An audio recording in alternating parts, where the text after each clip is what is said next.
So hey everyone, how are you all? I hope you are all good. कैसे हैं आप सब? I hope सब बहुत अच्छे होंगे। गाइस, ये वीडियो बहुत ही इंपॉर्टेंट है, स्पेशली उनके लिए जिनको इंग्लिश तो आती है बट कहीं ना कहीं उन्हें ग्रामर में प्रॉब्लम होती है। चाहे वो किसी कॉम्पिटिटिव एग्ज़ाम की तैयारी करें या फिर किसी स्कूल एग्ज़ाम की तैयारी, कोई भी, बट उनको ग्रामर में बहुत प्रॉब्लम आती है कि ग्रामर क्या होता है। मोस्टली सबको ये लगता है कि मुझे ग्रामर बिल्कुल नहीं आती, मुझे इंग्लिश नहीं आती। सो ग्रामर बहुत सिंपल तरीके से हम समझेंगे। देखो, ग्रामर टफ नहीं है, हमने ग्रामर को टफ बना लिया है। बेसिकली बात करूँ मैं तो ग्रामर क्या है, ग्रामर को कैसे पढ़ना है, एंड ग्रामर हम शुरू कहाँ से करें, किस तरीके से करें। काफ़ी सारे स्टूडेंट्स के माइंड में ये क्वेश्चन आता है कि ग्रामर की हम शुरुआत कैसे करें। जैसे रिसेंटली अभी एमपीटेड ग्रेड 1 का भी एग्ज़ाम है, ग्रेड 2 का भी एग्ज़ाम है एंड ग्रेड 3 का भी एग्ज़ाम है। अब इंग्लिश सब में आएगा क्योंकि इंग्लिश है तो इंग्लिश ग्रामर तो सब में आएगा। और एवरी एग्ज़ाम में, चाहे आप एसएससी हो, कोई सेंट्रल एग्ज़ाम हो या कोई स्टेट एग्ज़ाम हो, कोई भी एग्ज़ाम हो, इंग्लिश आपका आता ही आता है। बस फ़र्क इतना होता है, कुछ एग्ज़ाम में लिटरेचर आती है बट ग्रामर मेनली एग्ज़ाम में आता ही है। अब हमें जब ग्रामर पढ़ना ही है तो हम ग्रामर की शुरुआत कहाँ से करें, राइट। ये वीडियो थोड़ा सा लॉन्ग हो सकता है बिकॉज काफ़ी सारी चीज़ें मैं इस वीडियो में डिस्कस करूँगी जिससे आपको प्रॉब्लम ना हो और जितने भी सारे आपके क्वेश्चन हो ना, जो भी आपके माइंड में डाउट हो, वो सारे दूर हो जाएं। आई होप कि कोशिश करूँगी मैं कि एक भी डाउट ना छूटे और आप इस वीडियो को देखने के बाद आपको और वीडियोस ना देखना पड़े। तो ग्रामर की शुरुआत कैसे करें, हमें बिल्कुल नहीं पता क्या होता है, किस का यूज़ कहाँ होता है, किस में आईएनजी आता है, बहुत सारे लोगों के मन में तो ये भी होता है कि हम पैसे।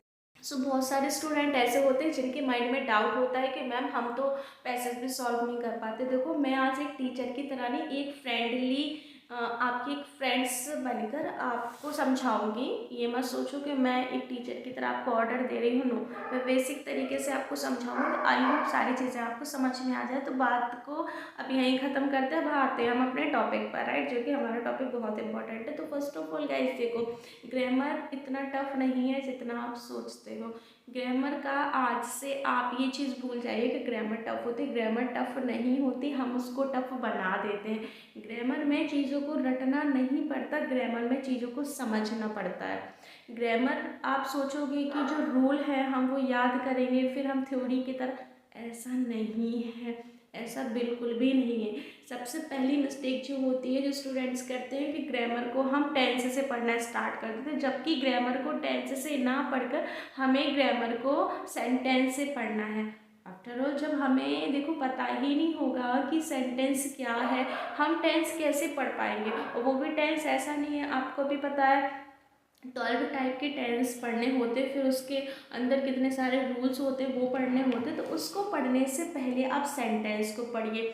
सेंटेंस क्या होता है, सेंटेंस का यूज़ कहाँ होता है, एंड सेंटेंस कहते किसको है। पर्टिकुलर किसी वर्ड को सेंटेंस हम नहीं बोलेंगे, हम कंप्लीट सब्जेक्ट वर्ब ऑब्जेक्ट को ही सेंटेंस बोलेंगे जिसमें ये तीनों चीज़ें हों। मैं बोलूँगी आई एम गुड गर्ल या आई एम गर्ल, तब ये बनेगा सब्जेक्ट ऑब्जेक्ट और वर्ब, राइट। फिर इन तीनों को मिलाकर कॉम्बिनेशन जो बनता है उसको बोलते हैं सेंटेंस। तो सबसे पहले शुरुआत करनी है हमें सेंटेंस है, मीन्स टू से, नोट डाउन कर लो। सबसे पहले हमें सेंटेंस पढ़ना है, सेंटेंस टॉपिक को पढ़ना है एंड अच्छे से उसको समझना। अच्छा, तो अब आते हैं हम सेंटेंस, हमने पढ़ लिया। अब हमें इसके बाद क्या पढ़ना है, इसके बाद हमें पढ़ना है part of speech. Part of speech क्या होता है, अब ये मत सोचो कि हम उसको रटेंगे। जैसे पार्ट ऑफ स्पीच में noun, pronoun, adjective, verb, adverb, conjunction, interjection, preposition, ये सारी चीज़ें हमें रटनी नहीं है, हमें सिर्फ इनको समझना है कि इनका बेसिकली यूज़ कहाँ होता है। जैसे नाउन है तो नाउन का यूज़ कहाँ होता है, सिर्फ इतना याद रखो, स्पेसिफिक के नेमिंग के लिए हम इसका वर्ड यूज़ करते हैं। एंड आप बहुत ज़्यादा डीपली में मत जाओ। यदि आप बिल्कुल से बिगिनर है तो थोड़ा उसको शॉर्टकट तरीके से पढ़ लो कि जैसे नाउन में टाइप्स होते हैं कुछ, वैसे तो आप जब नाउन पढ़ोगे तो नाउन कम से कम आपका 1 से 2 मंथ्स ले जाएगा नाउन, क्योंकि इतने सारे रूल्स हैं नाउन में। बट अभी आपको स्टार्टिंग करना है जिससे आपको प्रेशर ना लगे कि बहुत ज़्यादा ग्रामर है, हमसे तो हो गई नहीं। तो आप पहले चीज़ों को समझ लो। जब आपने सेंटेंस कंप्लीट करा, आफ्टर दैट आप अपना पार्ट ऑफ स्पीच पर आएंगे। पार्ट ऑफ स्पीच में आप ना इस तरीके से समझो, जैसे नाउन होता है नेमिंग वर्ड होगा, फिर प्रोनाउन, जैसे प्रोनाउन में आई वी पर्सन ये सारी चीज़ें होती हैं। फिर समझो आप एडजेक्टिव क्या होता है, किसी की क्वालिटी बताना होता है। फिर आप वर्ब क्या होते हैं, इज एम और वॉज वर्ब। इस तरीके से समझो। जब आप पार्ट ऑफ स्पीच पढ़ोगे तो पार्ट ऑफ स्पीच को शॉर्ट तरीके से समझो कि नाउन होगा तो नेमिंग वर्ड एंड हमारा प्रोनाउन होगा तो आई वी ये आ जाएंगे हमारे पर्सन प्रोनाउन इस टाइप का। फिर एडजेक्टिव हुआ तो किसी की क्वालिटी से रिलेटेड होगा। एंड हमारा वर्ब हुआ तो verb is am are was were has have be does do, ये हमारी वर्ब होती। इस तरीके से आपने पढ़ा। प्रीपोजिशन तो फिर एक अपने आप में ही एक चैप्टर है, क्योंकि प्रीपोजिशन ऐसा है कि कहाँ इन आएगा, ऑन आएगा, अप आएगा, काफ़ी सारी चीज़ें प्रीपोजिशन है। बट आपका भी शॉर्टली समझा रही हूँ जो आपको चीज़ें पढ़नी है। तो आपने ये सारी चीज़ें पढ़ी। आफ्टर दैट हम आते हैं पार्ट ऑफ स्पीच पढ़ने के बाद आते हैं हम टेंस पर।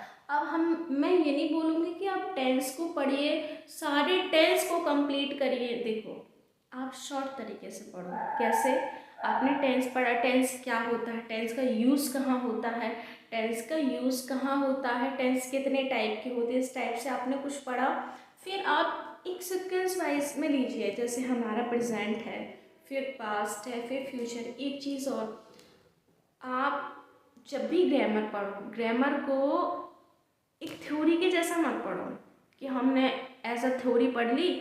ग्रामर को समझना पड़ता है। देखो एक सबसे अच्छी बात जो मैं आपको बताती हूँ, जैसे आप जब टेंस कंप्लीट करोगे, जब टेंस आप शुरू करोगे और टेंस को आप शुरू करने के बाद, देखो हम किसी काम को ख़त्म भी करते हैं, तो जब आप टेंस पढ़ लोगे आफ्टर दैट एक चीज़ आपको आनी चाहिए, जैसे ट्रांसफॉर्मेशन ऑफ सेंटेंस। अच्छा, पहले हमने क्या पढ़ा, सेंटेंस पढ़ा, फिर हमने टेंस पढ़ा, सॉरी पार्ट ऑफ स्पीच पढ़ा, फिर हमने टेंस पढ़ा। अब ट्रांसफॉर्मेशन ऑफ सेंटेंस क्या है? देखो हमसे कहा जाता है कि इस चीज़ का निगेटिव बनाओ, राइट? हर चीज़ निगेटिव नहीं होती कि इस है तो इज़ नॉट होगा, वॉज है तो वॉज नॉट होगा, विल है तो विल नॉट होगा। नहीं, ट्रांसफॉर्मेशन में भी चीज़ें बदल जाती हैं। तो शुरू करने से पहले छोटे छोटे टॉपिक्स को बनाओ एंड टॉपिक को कवर करो। जब आपका सेंटेंस कवर हो जाएगा, आपका ये सेकंड वाला जो है पार्ट ऑफ स्पीच हो जाएगा, टेंस हो जाएगा, ट्रांसफॉर्मेशन ऑफ सेंटेंस हो जाएगा। फिर इसके बाद आप अपना जो मॉडल्स है उनको पढ़ो एंड फिर डिटेल में पढ़ो, जिससे प्रेशर नहीं होगा कि बहुत सारा है, बहुत बर्डन है, हम कैसे कंप्लीट करेंगे। तो छोटी छोटी चीज़ों से कंप्लीट करो। अब आपने ये सारी चीज़ें भी कंप्लीट कर ली, बट आपको अब कैसे पता चलेगा कि हम जो कर रहे हैं वो हमने सही सीखा कि नहीं? Exactly right. अब हमें क्या करना है, कुछ प्रैक्टिस क्वेश्चन लगाना। प्रैक्टिस क्वेश्चन आप किसी भी ग्रामर बुक से भी लगा सकते हैं। कोई ग्रामर बुक नहीं है, नो प्रॉब्लम, आप गूगल टाइप कर लीजिए। गूगल तो सबके पास होता है, स्मार्टफोन तो सबके पास होता है। आप उसमें करिए, उसमें अपने टॉपिक्स को डालिए, टॉपिक के बाद एग्जाम्पल डालिए। बहुत सारी इमेजेस भी आ जाती हैं एंड काफ़ी सारे आपको एग्जाम्पल मिल जाएंगे, जिससे आपका क्लियर हो जाएगा सारा टॉपिक के क्या होता है, प्रॉपर नाउन क्या होता है, एंड नाउन क्या होता है, पार्ट ऑफ स्पीच क्या होते हैं। इस तरीके से छोटी छोटी चीज़ों को पढ़ते हो। ग्रामर मोस्टली बहुत इंपॉर्टेंट है क्योंकि एवरी एग्जाम में आता है। बट हमें ग्रामर से डरना नहीं है, हमें ग्रामर को सीखना है। ग्रामर के छोटे छोटे कॉन्सेप्ट को हमें समझना है, फिर उनको अप्लाई करना। बिकॉज हम ग्रामर से कितना ही भागेंगे, किसी एग्ज़ाम में तो काफ़ी मार्क्स का ग्रामर आता है, 20 मार्क्स का, किसी में मतलब मीन्स टू से ग्रामर आता ही आता है। यदि इंग्लिश होगा तो ग्रामर होगा, सिर्फ ग्रेड 1 को छोड़कर। ग्रेड 1 में भी ग्रामर है बट मोस्टली रोल है लिटरेचर का, राइट। जो भी आपके पीजी वाले सब्जेक्ट होते हैं मोस्टली इनमें क्या होता है, लिटरेचर ज़्यादा आता है बट ग्रामर थोड़ा कम आता है। बट ये नहीं कह सकते कि आता ही नहीं है। आप किसी भी एग्ज़ाम को देख लीजिए, यदि आपका सब्जेक्ट इंग्लिश है तो ग्रामर आएगा। आप किसी स्कूल में पढ़ रहे हैं, आप स्कूल के स्टूडेंट हैं, तो भी देखो इंग्लिश के साथ ग्रामर, क्योंकि ग्रामर का हमारे इंग्लिश में बहुत इंपॉर्टेंट रोल है। सो ग्रामर को रटना नहीं है, ग्रामर को समझो, समझकर पढ़ने की कोशिश करो। सबसे पहले जो स्टूडेंट, मैंने पहले बोला ना गलती करते, हमें टेंस नहीं पढ़ना है। सबसे पहले आप सेंटेंस से शुरू करोगे, सेंटेंस को समझोगे अच्छे से, उसके टाइप्स पढ़ोगे, फिर उसको आप एनालिसिस करोगे, एमसीक्यू लगाओगे, इसके बाद आप करोगे फिर पार्ट ऑफ स्पीच। एक सीक्वेंस बना के पढ़ो। ऑनेस्टली गाइस बिल्कुल भी डिफ़िकल्ट नहीं है। आपको लग रहा होगा कि मैंने काफ़ी सारी चीज़ें बता दी, बट ऑनेस्टली गाइस बहुत इजी है। आप स्मॉल ट्रिक्स और स्मॉल चीज़ों से स्टार्टअप करो। देखो हम किसी भी चीज़ की शुरुआत करते हैं तो मैं नहीं चाहती कि आप बर्डन के साथ करो। यदि आपको ग्रामर बिल्कुल भी नहीं आती है तो आप छोटी छोटी चीज़ों को लेकर करो। देखो जब हम छोटी चीज़ों से लेकर स्टार्ट करते हैं ना, और कहीं ना कहीं जब हम चीज़ों को सीखते हैं हमें बहुत अच्छा लगता है। कभी भी ये मत सोचो कि मैं आज पूरे दिन में ये पूरा ही चैप्टर कंप्लीट कर लूँगी, मत सोचो। छोटा थोड़ा पढ़ो, लेकिन ऐसे पढ़ो कि आप किसी को पढ़ा सको, किसी को समझा सको। ग्रामर का सबसे बड़ा रोल यही होता है, और ग्रामर तो हमारा कहीं पीछा नहीं छोड़ेगा। सब्जेक्ट इंग्लिश है तो ग्रामर तो आएगा ही आएगा। तो हर चीज़ को इस तरीके से पढ़ो कि वो हमें नेक्स्ट टाइम उसको पढ़ना ना पड़े फिर, है ना। हम किसी भी एग्ज़ाम की तैयारी करें तो भले ही आप थोड़ा पढ़ो, बट आप ऐसा पढ़ो कि आपको वो चीज़ें याद रहे। बहुत से लोग कहते हैं ग्रामर हमें बिल्कुल समझ में नहीं आती, हमें स्पोकन नहीं आती। देखो स्पोकन में भी कहीं ना कहीं रोल ग्रामर का है, क्योंकि बिना ग्रामर के आप तो स्पोकन भी नहीं बोल पाओगे। तो लिटरली गाइस अभी भी इतना टाइम नहीं हुआ कि आप बहुत पीछे जा चुके हो। ये वीडियो स्पेशली बिगनर्स के लिए थी, उन स्टूडेंट्स के लिए थी जिनको रियल में ग्रामर बिल्कुल नहीं आती और वो चाहते हैं कि हम ग्रामर सीख जाए, हमारी इंग्लिश काफ़ी इम्प्रूव हो जाए स्पोकन में भी, एंड हमारा जो एग्ज़ाम है उसमें भी। सो आप गाइस इन चीज़ों को फॉलो करो। आई होप कि आप काफ़ी अच्छे से कर लोगे। और अभी ग्रेड 1 एंड ग्रेड 2 भी आएगा तो उसमें भी डेफिनेटली ग्रामर आपका है ही, बहुत सारा ग्रामर है।